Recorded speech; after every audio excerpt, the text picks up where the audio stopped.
இப்போ நீங்க ரிதன்யா கேஸ்ல கூட நெறைய பேரோட அலிகேஷன் எப்படி இருந்ததுன்னா, அந்த அப்பா வந்து கொஞ்சம் விட்டு குடுத்து போன்னு சொன்னதுனால தான் அவ வந்து தற்கொலைன்ற அளவுக்கு வரைக்கும் போயிட்டா அப்படின்னு. பட் அந்த பிரச்சனைகளின் அடிப்படையில தான் அவரு சொல்லியிருப்பாரு. இப்போ வந்து ஒரு பொண்ணு மேல மண்ணெண்ணெய் ஊத்தி ஒரு ஹஸ்பண்ட் கொளுத்துறாரு அப்டின்னா, "அம்மா விட்டு போம்மா ஹஸ்பண்ட்னா கொளுத்துவாரு" அப்டி சொல்ல முடியாதுல்ல. ஒரு பிரச்சனைன்னு வரும்போது என் ஹஸ்பண்ட் வந்து இத எனக்கு பண்ண மாட்டேங்கிறாரு. எனக்காக வந்து ஈவினிங் லீவ் போட்டுட்டு வரமாட்டேங்கிறாரு. நான் பர்மிஷன் போட்டுட்டு 4 மணிக்கே வீட்டுக்கு வான்னு சொல்றேன். என் ஹஸ்பண்ட் வர முடியாதுன்னு சொல்றாரு அப்டின்னும்போது, அவரு அவரு ஒரு ரீசன் சொல்லுவார்ல. என்னோட ஆஃபீஸ்ல அப்டி கிடையாது. பர்மிஷன்லாம் ஈஸியா குடுக்க மாட்டாங்க. நான் வரமாட்டேன் அப்டின்னு ஒரு ஹஸ்பண்ட் சொல்றாருன்னு வச்சுக்கோங்களேன். அப்போ ஒரு பேரண்ட் சைட்லேருந்து இத எப்படி பார்ப்பாங்க? அவங்க என்ன சொல்ல, "அம்மா விடுறா, இன்னைக்கு இல்லன்னா இன்னொரு நாள் போலாம். ஒரு நாள் விட்டு குடுத்து தான் போணும். அவர் தான் ஜாப் இருக்குங்கிறாரு. அவர் ஜாப்லேருந்து வெளியில வர முடியாதுங்கிறாரு.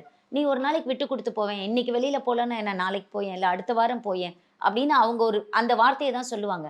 பட் இப்ப இந்த விட்டு குடுங்கிற வார்த்தையவே பெண்களால ஏத்துக்க முடியல அப்படிங்கிறது தான் இங்க இருக்க கஷ்டம். நாங்க வெளியில இருந்து பார்க்கும்போது இந்த பிரச்சனைகள எப்படி அனலைஸ் பண்றோம் அப்படின்னா, எந்தெந்த பிரச்சனைகளுக்காக நீங்க வெளியில வரலாம்? ம். குற்றங்கள் நடந்தது அப்படின்னா, நீங்க கண்டிப்பா வெளியில வந்து தான் ஆகணும். குற்றத்த தாங்கிக்கிட்டு, கொடுமைகள தாங்கிக்கிட்டு, கஷ்டங்கள தாங்கிக்கிட்டு, பெண்கள் வாழணுங்கிற அவசியமே கிடையாது. இல்ல இவன நாங்க திருத்த நெறைய ட்ரை பண்ணி பார்த்துட்டோங்க. எந்த பாயிண்ட்லயுமே அவன் திருந்தல.